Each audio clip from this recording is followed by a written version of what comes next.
Hello everyone, welcome back to another video. तो बहुत दिनों से मैंने इसीलिए पोस्ट नहीं किया क्योंकि मैं घूमने गई हुई थी और मैं जहाँ जहाँ घूमने गई और मैंने क्या क्या जगहें देखी वो इस वीडियो में और आने वाली 2-3 वीडियोस में आप लोगों को देखने को मिलेगा। तो हमारे गांव के पास से एक अंकल थे, उन्होंने ये ट्रिप ऑर्गेनाइज़ की थी और इसमें बहुत सारे लोग जो कोटखाई से थे, रोडू जुब्बल ठियोग से इकट्ठे जा रहे थे हम लोग घूमने के लिए कुछ 8-9 दिनों के लिए। भैया देखना, भैया मेरे को पकड़ लिया इन्होंने। भैया भैया मुझे डर लग रहा है भैया।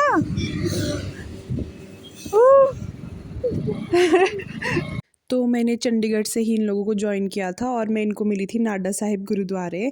और यहाँ पे सबसे पहले हम लोगों ने लंगर खाया और चाय वगैरह पी और थोड़ी देर रुकने के बाद 11 बजे के आसपास फिर हम लोगों ने अपना जर्नी स्टार्ट किया।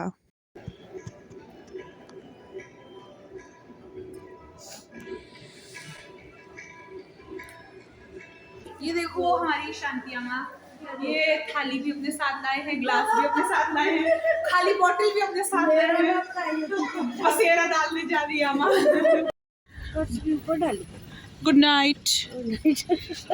बस फिर इसके बाद हम लोगों का ओवरनाइट ट्रैवल स्टार्ट हो जाता है। पूरी रात हम लोग बस में थे और सुबह भी हम लोग डेस्टिनेशन में नहीं पहुंचे थे। सुबह जब हमें हुई तो हम आगरा के आसपास कहीं पहुंचे थे और फिर फाइनली दिन होते होते हम लोग अपनी फर्स्ट डेस्टिनेशन में पहुंच गए थे, जो थी गोकुल।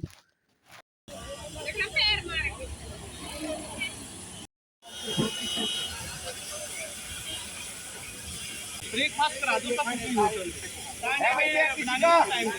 क्योंकि सब रात के तक जल्दी से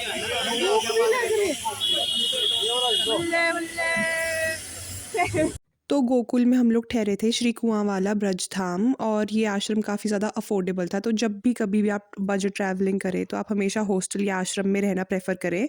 और यहाँ पे बेड्स और रूम्स काफ़ी कंफर्टेबल थे और बेसिक फैसिलिटीज़ प्रोवाइडेड थी सारी की सारी। देखो भाई हम अपने आश्रम में पहुंच गए हैं। सबको किसी न किसी चीज की टेंशन है, मुझे छोड़ के नहीं सरवाइव करने को मिल जाए। अम्मा और इनकी अभी ये टेंशन हो रही है, ओहो सिलेंडर तो लगा नहीं है गीजर में, अब गर्म पानी से कैसे नहाएंगे। सॉरी, अब हम रेडी हो गए हैं बिल्कुल हबड़ तबड़ में और अब हम जाएंगे ब्रेकफास्ट करने। पता नहीं उन्होंने बनाया होगा कि नहीं। आप कुंडी खुद लगाएंगे? ठीक है, फिर आगे हम आपको दिखाते हैं। वैसे तो जिन्होंने ट्रिप ऑर्गेनाइज़ की थी वो अपना राशन खुद लेके गए थे, गैस भी सब कुछ।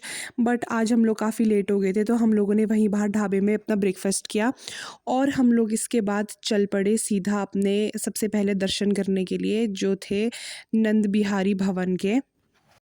अम्मा अपना रुमाल भूल गई, अम्मा अपना सारा जरूरी सामान भूल गई। अम्मा ने क्या उठाया? थाली। चम्मच। यस। इसके बाद हमें एक टूर गाइड के साथ प्रोवाइड कर दिया गया था जो कि हमें मंदिर घुमाएंगे और थोड़ी बहुत वहाँ की माइथोलॉजिकल सिग्निफिकेंस या हिस्टोरिकल सिग्निफिकेंस बताएंगे और भी कई जगह घुमाएंगे हमें गोकुल में। तो अभी फ़िलहाल हमें इंस्ट्रक्शन दी जा रही थी कि जो हम नंद भवन जाएंगे वहाँ पे हम लोगों को अपना बिहेवियर कैसे रखना है और क्या चीज़ कैसे करनी है, उसकी हमें पूरी पूरी क्लियर इंस्ट्रक्शंस दी गई थी। और साथ ही में मैं अपना एक्सपीरियंस भी शेयर करना चाहूँगी कि भाई यहाँ पे हर चौथा तुम्हें किस तरह से लूटना पसंद करता है। जैसे कि मैंने आपको बताया, मेरी अम्मा ने थाली गिलास सब चखा, लेकिन इम्पोर्टेंट चीज़ जैसे घी वो नहीं चखा और लेट हो गई इस वजह से हम मैंने अंदर रख लिया। तो गोकुल की गलियों में घूमते घूमते मुझे यहाँ का आर्किटेक्चर, स्पेशली जो दरवाजे थे पुराने डिज़ाइन के जो बनाए हुए थे, वो बहुत ही ज़्यादा सुंदर थे। और ये आप देख सकते होगे लकड़ी के सपोर्ट बनाए हुए आगे छज्जे के लिए, ये भी बहुत ज़्यादा सुंदर लगा मुझे। गोकुल मथुरा वृंदावन में ये बहुत ही कॉमन है। और यहाँ पे बहुत ही ज़्यादा जो मुझे अच्छे लगे वो थे दरवाज़े। मैं 1-2 पिक्चर्स लगा दूँगी, मतलब बहुत सुंदर। और दरवाज़ों के अलावा भाई यहाँ की गलियों की मिठाई की दुकानें, पेड़े और रबड़ी मेरे सबसे फ़ेवरेट थे और अभी तक मैं वहाँ के पेड़ों और रबड़ी का स्वाद भूल नहीं पाई हूँ। बहुत ही अमेज़िंग था। और ऐसे ही बातें करते-करते देखो हम लोग नंद भवन पहुँच गए हैं। तो पंडित जी ने हम लोगों को बताया कि कृष्ण भगवान का बचपन यहीं बीता था, यशोदा मैया और नंद जी के साथ। और जिस जगह में हम अभी बैठे हुए हैं, पंडित जी ने कहा कि यहाँ पे शिव जी जब दर्शन के लिए आए थे कृष्ण भगवान के, तो जो मैया यशोदा थी उन्होंने सख्त मना कर दिया था कि मैं आप बहुत ही भयंकर रूप में हो तो मैं आपके दर्शन बिल्कुल नहीं कराऊंगी। और इस जगह पे बैठ के शिव भगवान ने 3 दिन और 3 रात तपस्या की थी, उसके बाद जाके उनको दर्शन कराए थे यशोदा मैया ने। और फिर इसके बाद पंडित जी ने हमें कहा कि 7 बार आप शिव भगवान की यहाँ पे परिक्रमा करें। अभी तक सब कुछ बिल्कुल ठीक चल रहा था, लेकिन इसके बाद मुझे बहुत ही ज़्यादा दुख होता है क्योंकि ये कृष्ण भगवान की मूर्ति के आगे ऐसे बोली सी लगा रहे होते कि 5,000 का भोग चढ़ाओगे, 2,000 का भोग चढ़ाओगे, और छोटा-मोटा दान करने के लिए अलाउड नहीं था। तो दान तो वो होना चाहिए जो आपकी अपनी मन मर्ज़ी का हो और गुप्त होना चाहिए, चाहे आप बड़ा दान करो या छोटा दान करो, तो ये बहुत ही अजीब चीज़ थी।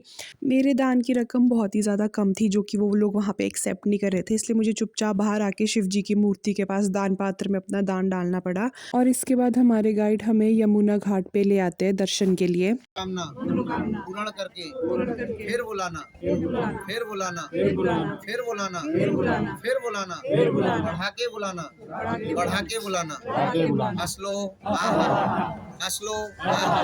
अभी क्या हुआ? तो फिर आप लोगों ने यमुना माता के दर्शन तो कर ही लिए होंगे, कितना हमने उनको साफ़ सुथरा रखा है और कितने अच्छे से रखा है। तो इसके बाद सब लोग बोट पे चले गए थे घाट घूमने के लिए और मेरा मन नहीं था, इसीलिए मैं यमुना किनारे थोड़ा ऊपर आके बैठ गई और नज़ारे देखने लग गई। और बिल्कुल ऐसा लग रहा था जैसे कि आइस फ्लोट कर रही है यमुना पे, बट वो आइस नहीं, फोम है केमिकल से बना हुआ। कैसा लगा आपको यमुना नदी देख के? बहुत अच्छा। अच्छा, सच में अच्छा लगा? बहुत अच्छा लगा। सच कहिए, सच सच निकालिए अंदर से। आपको कैसा लगा यमुना नदी देख के? कभी यहाँ पे अच्छा लग रहा है आप लोगों को यमुना नदी देख के? कमाल है। सुंदर नदी नहीं देखी ना। सरकास्टिक वे में बोल रहे हो। आपका एक्सपीरियंस कैसा रहा? मेरा एक्सपीरियंस तो ठीक रहा ना, लेकिन बस वही गलत रहा कि बस ये मिसगाइड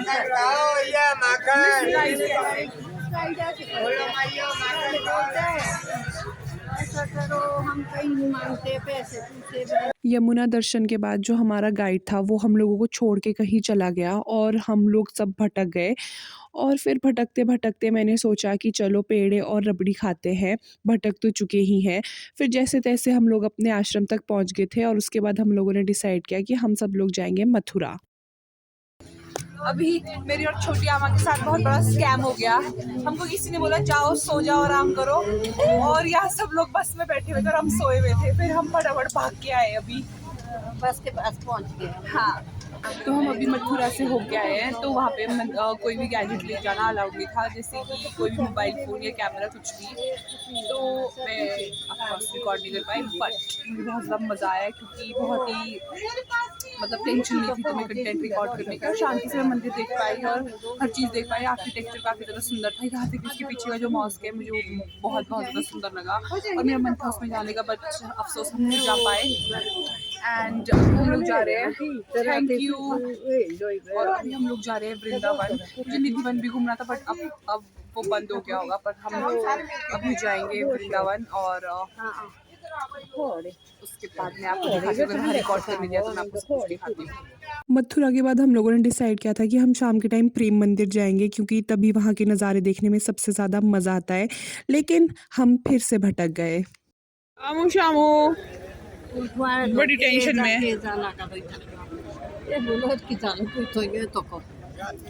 हमारे वाला बंदा गायब हो गया और कोई लंबा चौड़ा आदमी आके हमें हर कहीं लेके जा रहा है। वो पता नहीं कौन है। और भाई जो हमारा गाइड था वो हम लोगों को प्रेम मंदिर ले जाने के बजाय ये किसी और मंदिर ले गए थे, पता नहीं क्या नाम है, अब तो पढ़ने में भी नहीं आ रहा है। भाई अगर हमारा टूरिस्ट गाइड शेर था तो हम पहाड़िए सवा शेर थे।